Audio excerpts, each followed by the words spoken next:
ഗോകുലം ഗ്രൂപ്പിന്റെ വിവിധ ഓഫീസുകളിൽ ഇ.ഡി. പരിശോധന. ചെന്നൈയിൽ ഗോകുലം ചിറ്റ്സ് ഫണ്ട് ആസ്ഥാനത്തും കോഴിക്കോട് ഗോകുലം മാൾ, ഗോകുലം ഗ്രാൻഡ് എന്നിവിടങ്ങളിലും ഗോകുലം ഗോപാലന്റെ ചെന്നൈയിലെ വസതിയിലുമായിരുന്നു പരിശോധന. അതേസമയം പ്രതികരണവുമായി രാഷ്ട്രീയ പാർട്ടികൾ രംഗത്തെത്തി. എമ്പുരാൻ സിനിമയ്ക്കെതിരായ ബി.ജെ.പി. നിലപാടാണ് ഇ.ഡി. നീക്കത്തിന് പിന്നിലെന്ന് പ്രതിപക്ഷ നേതാവ് വി.ഡി. സതീശൻ പറഞ്ഞു. കേന്ദ്ര ഏജൻസികളെ രാഷ്ട്രീയ ആവശ്യത്തിന് ഉപയോഗിക്കുന്നതിന്റെ തെളിവാണെന്ന് സി.പി.ഐ.എം പോളിറ്റ് ബ്യൂറോ അംഗം മുഹമ്മദ് സലീം വിമർശിച്ചു.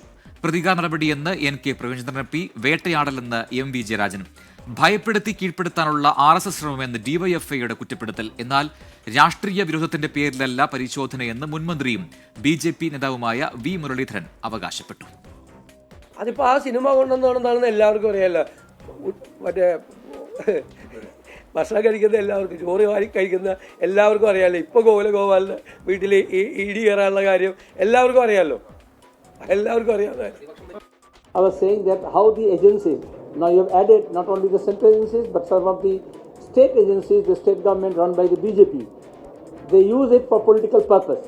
Now the producers of the film are being targeted.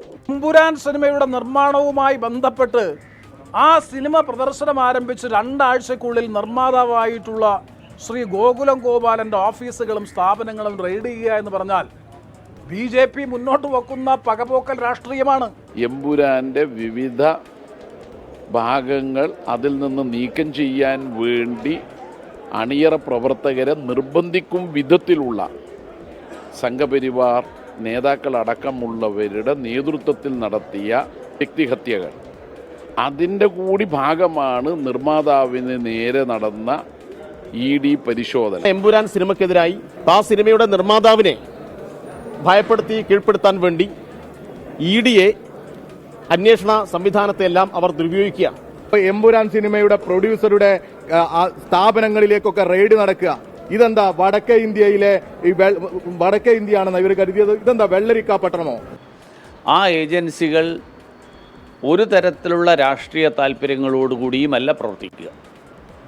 ആ ഏജൻസികൾക്ക് കിട്ടുന്ന വിവരങ്ങൾ, ആ വിവരങ്ങളുടെ അടിസ്ഥാനത്തിൽ അവർ അന്വേഷണം നടത്തും. ആ അന്വേഷണത്തിൽ നിയമപരമായിട്ട് നടപടിയെടുക്കാൻ ഉതകുന്ന യാതൊന്നുമില്ലെങ്കിൽ ആരും പേടിക്കേണ്ട ആവശ്യമില്ല.